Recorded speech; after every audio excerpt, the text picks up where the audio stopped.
So yeah, hardware and software. So hardware is like the main things on your land. It's the hard things on your land. It's the roads, it's the buildings. It could be the electrical lines, it could be the water lines. Any of that hardware needs to be installed first before you install the software layer on top of that. And a lot of times we can eliminate some of the hardware and we just try to, let's go put this garden in on slope, and then we see that it doesn't take and it doesn't have any fertility to it because we've skipped a step of putting the hardware. Or we can go the opposite way and we could just put the hardware in there and then negate putting cover crop seeds down and trees and things like that, and we're not bringing the biology back as quick as we can. So yeah, it's your hardware is your mainframe, your big picture stuff. It's your paths, your garden plots, all that. Your software, it's the water, the plants, trees, fungi, microbes, and it could be animals and other things. Tools for the job. The GIS system is free. It's the Geographical Information System. You guys check that out. It's basically your tax map.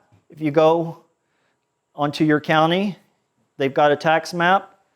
You can click on it for your piece of land, and you can get a satellite image or another image of it. And then there's different filters you could click on there. A lot of times they have contour maps. They have historical information. A lot of times they can have soil tests that were done on it, show different soil stratas. You can see if you're in the flood zone, any restricted areas, agricultural zones, anything like that. And that's a free thing that we can do. Google Earth, you know what Google Earth is. It's awesome though, because a lot of times it's a prettier map because a lot of times the Geographical Information System, they try to map these in the middle of winter when you can see everything, which is nice, but when you're making a map, you don't really, it's not nice to look at. You can't see the tree patterns. It just looks brown. So Google Earth, you can get a super sweet map of spring. And it's kind of it's just really nice to work with. I've talked about this already. Laser level, just going with the best tools for the job. Get the laser level. Don't try to make your own little level. You can on a small piece, that works, but this is very tight tolerances because of water. I mean, some of it is not, it can flow and stuff like that, but water sits level, so you got to know what level is. You want to, ideally, if you're working with a piece of machinery, you want to get the biggest machine you can comfortably fit in this space, because renting or hiring somebody, you can get the small machine is going to cost you say 50% or 75% of what the big machine will cost. So it's just much better to get the bigger machine because you can get more done with it. Computer-aided design. We talked about that. Doing your design work with CAD, or I like to use Illustrator. What an engineer would do is they would get a survey made up of your piece of land, a very detailed survey, and that's going to cost you a few $1,000s. And then they would take a CAD design and then they would overlay their design on your piece of land. And then they would get the surveyor to take that plan and to stake that out on your piece of property. Well, that's very awesome and that's really specific. But one, it doesn't leave you a lot of room to be creative. Two, you don't really need that much detail. If you get on Google Earth or the Geographical Information System for free, you get your place, you get a picture of that, and then basically with Illustrator on top of that, you can draw what you want. And then you get out there and you just do it. You just work with the land. The map is not the land. People get confused and they think the map is the piece of land. Like they're so into the map, but the map is not the piece of land. Like there's a big difference because you get out there and a lot of things can change. So you need to be present on that piece of land to take it in. And drones for filming and 3D mapping, that's all new stuff. That's kind of cool. You could actually program a drone to film and to 3D map your piece of property.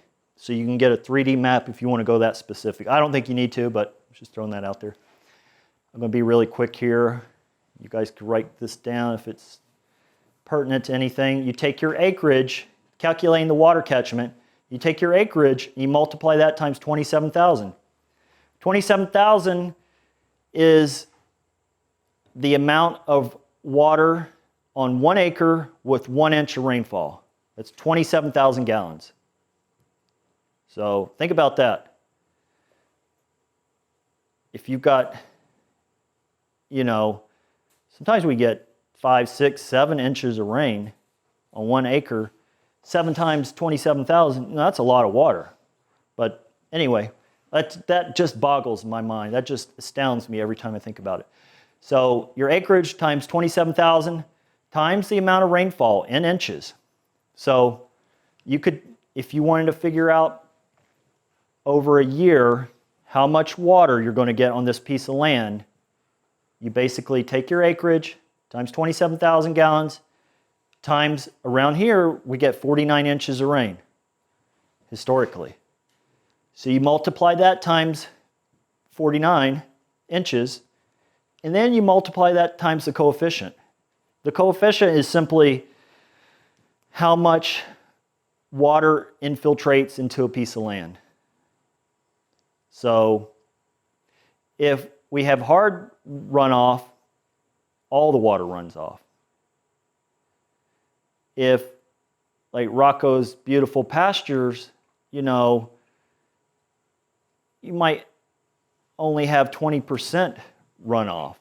So if you were going to do 20%, you would multiply all that 20, your acreage times 27,000 gallons, 27,000, times your 49 inches, times, it could be 0.20 if it's 20%, and that gives you the amount that you can. This is important because you need to be able to figure out how much rainfall you're going to be able to collect. You don't want to create too big of a pond and not be able to fill it reasonably with rainfall. Yes? Estimating the coefficient, is there effective ways to do that, or just? There's ways of doing that, and there are charts. So they have like a chart for a roof is 95% coefficient because you're still going to lose a little bit. For like grass, lawn, it's like 30%, and a driveway might be like 80%, but there's charts for that, or you can test your soil for that too. Yep. Yes? The better job you do at making your soil healthy, the less water you get. It's not that big a deal though, right? Because by doing that job of making your soil healthy, that water's held right there anyways, and you don't need as much water. Yeah, it's held in the ground, which is the best place for it, where you're going to want it anyways. And you want to think that through. You want to oversize your catchment a little bit.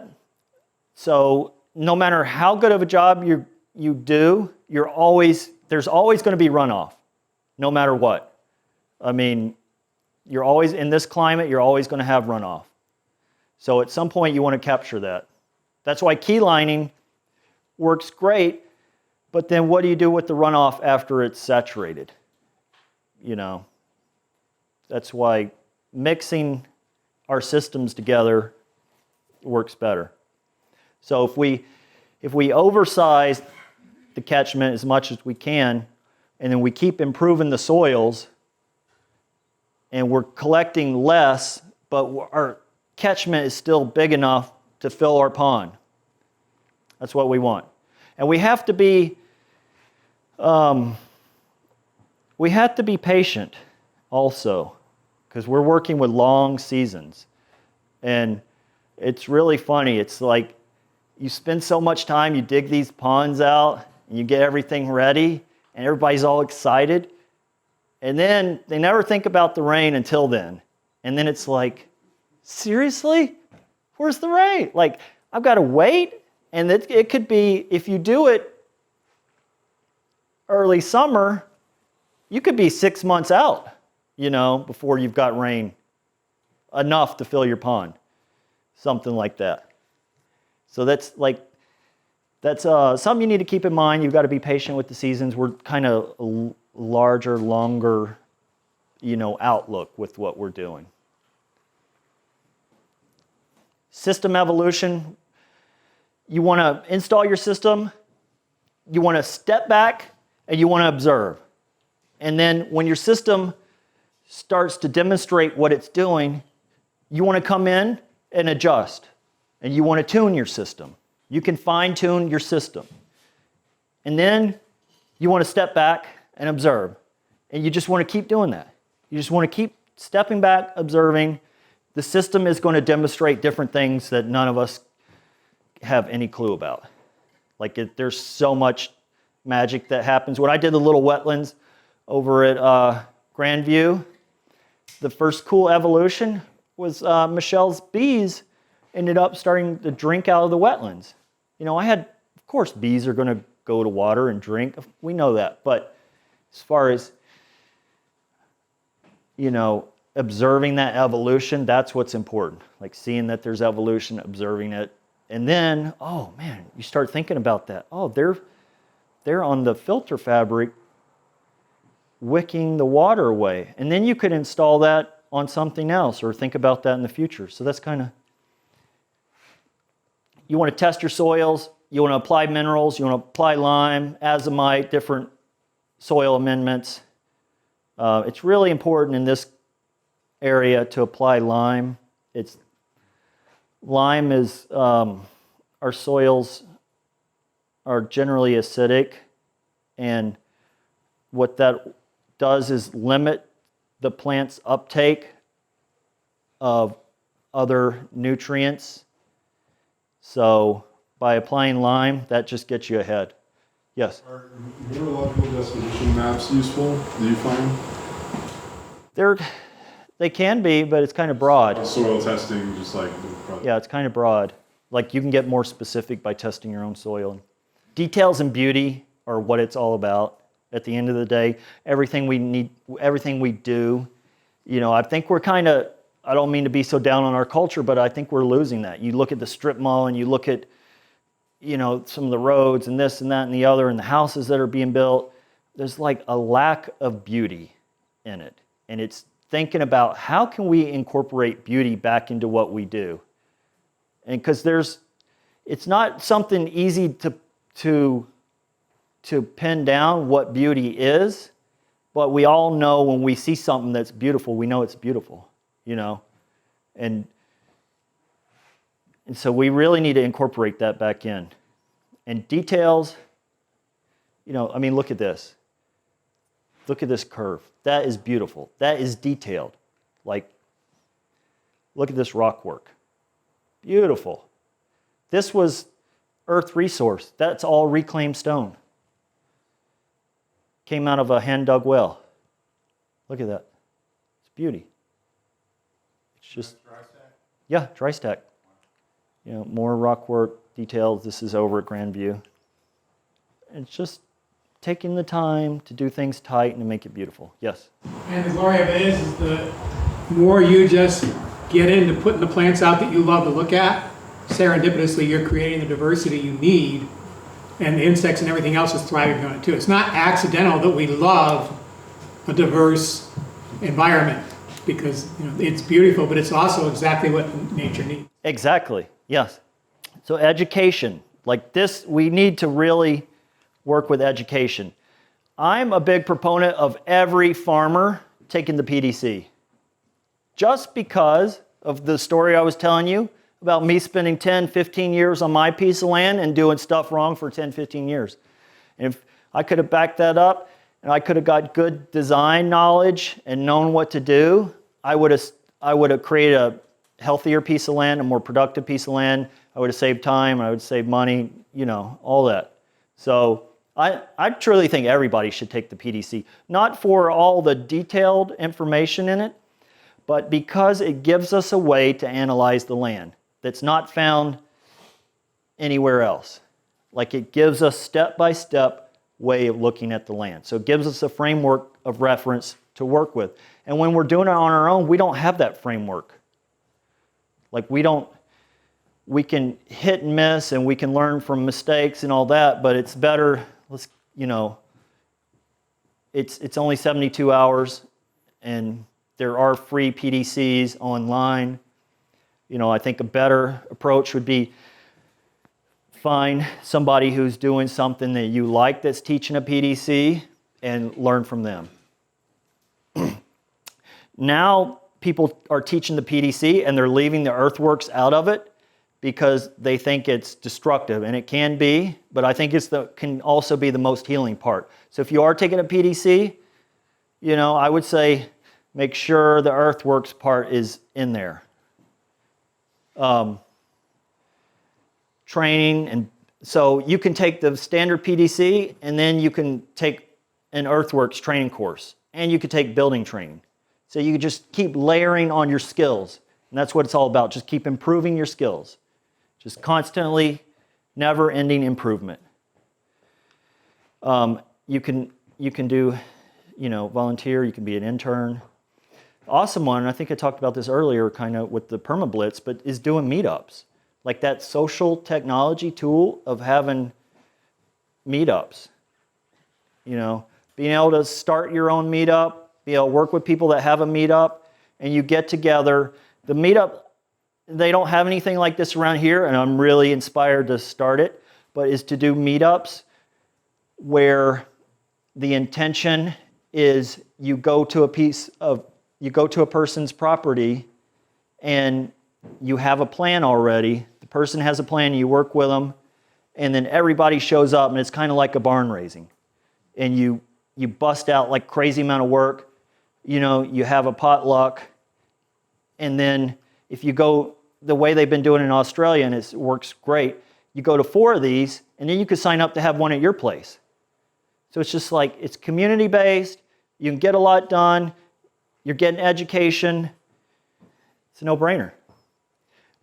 School children and demonstration gardens. There's a program in North Carolina, it's the Farm to School program, and it's specifically to bring children to the farm.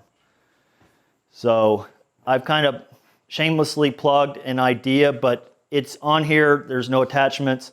This is at Grandview. I originally saw our big earthworks project and then us putting an education garden in at the top. So the education garden would serve a couple different purposes.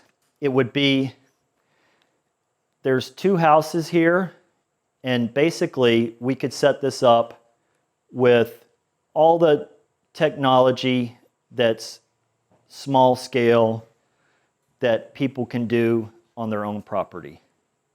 And we can put in gardens and all these little demonstration areas in. So these guys living there, it could kind of be like their kitchen garden. And there's a parking area that's kind of square there right now. It could be turned into a cul-de-sac, and we could actually get a school bus in here with a 75-foot cul-de-sac. They could park. Kids could come learn. There's a little kids village. This could be super fun. But what it's demonstrating is everything that they could do on their house and their piece of property to the kids. So they could take that knowledge back and start to work with that. It can inspire them. It can hopefully inspire their families. It can inspire the teachers, that kind of thing. This, I just threw that in there because I already had the design, and it leads into, I really think that we've got to start with educating children younger with permaculture and good design. It doesn't have to be permaculture. Permaculture, like I said, is there to, it has that system built in that we can analyze a piece of land, which no other farming has that. So this is one that super excites me. This is big picture. This is obviously broader than most of us want to think about, but just throwing this out there, this is a possibility. Permaculture reclamation is happening around the world, and I think it's the potential there is huge. Because the problem we're in is we have more people, and you know, a lot of you are young farmers. What's the main problem getting into a farm? Is cash. It's like land prices have far exceeded like what you can grow on that piece of land and the value of that piece. It's like you can't get in there anymore. It's like, I mean, yeah, you know, some people can, there's exceptions, but mostly like that's a huge stumbling block for people. So what I'm seeing is there's plenty of land out there that's been wrecked that we could bring back to an incredible state of productivity. They're already doing it with industrial sites. It's happening with deserts, agricultural wastelands. It's happening, rivers. Strip mines is only a thought, but that needs to happen in the inner city. This is a little bit hard to see, but this is West Virginia. This is a typical, you can't really see how destructive this is. This is a typical coal strip mine. This is about 8 miles from here to here. 8 miles, 8 miles square. A lot of acreage. There's a lot of land that can be reclamated. And it's already happening. They have to, when they go in and create a coal mine, they actually have to put the money up to reclamate it to start with. The way they're reclamating it a lot of the times is they're creating golf courses. They're creating stupid stuff we don't need. You know? I mean, come on. Like, we need more farmland. We need, like, more biology. Like, we have all the tools to do something meaningful with this piece of land. And yeah, this is kind of broad picture, but I just wanted to present it. You know, here's another strip mine. These are all mountaintops that have been removed, you know. Now check out this. Now I just did a little bit of permaculture work on this piece of land, virtually, on this area. Look at this water catchment here. This is amazing. This one is like 4 miles wide. And I didn't have a lot of time to do a whole lot here, but boom, look at this area. This is kind of like what we can do. Look at this. We can put ponds in, we can put wetlands in, we can terrace these steep slopes, we can put trees in. These are on hilltops, plenty of wind through here. We could put wind turbines, we can put paddocks. I mean, we could just like go crazy with it. So, you know, that's kind of what I want to leave you guys. Like, we can go as small as we want. We can scale up all the way to bigger sites like this.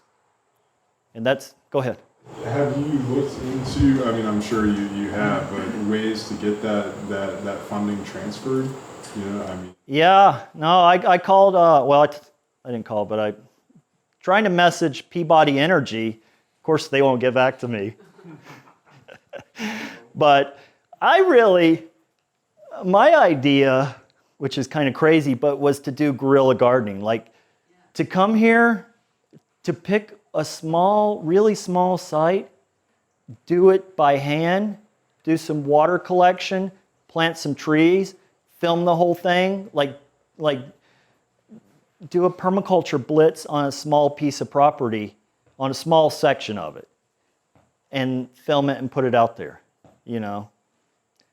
I haven't gotten anywhere with it yet, but this is kind of like, you know, I think it's going to happen. These sites have, and this is just a typical site. Like, you go over Google Earth and you look at West Virginia and Kentucky and Pennsylvania and some of Ohio and this and that and the other. This is like all over. I mean, there's plenty of land here. You know, it's just, it's not productive anymore. Yeah, Pat. Seems to me that there needs to be a little bit of political savvy in this one if you're going to do it. It's like the first thing to do probably is support the people who are fighting mountaintop renewal. removal. Get it to the point where there's so much pressure that all of a sudden they're thrilled to talk to you. Yeah. You know, and it's greenwashing for them. Yeah, it you is. know? And you don't want to give them greenwashing to the point where the people trying to stop the removal are put out of business. But you might be able to find a balance there. You know, Yeah, I think we need to shut this down, you know, and people are doing amazing work, like you're saying, to try to stop mountaintop removal, and they're strapping they're chaining themselves to equipment, and they're destroying equipment and this, that, and the other. And I think we just got to get in there and just keep push the door open and do it. Yeah, work with those people that are already doing it. So that's basically the end of my presentation. I just wanted to, like I said, kind of show you guys the scale, what we could think about. And I really apologize that it took so long. I can't believe it's almost 5:30. What's that, 4 hours? That's crazy. you probably can get over there and get a look at it. Thanks, guys. I appreciate it.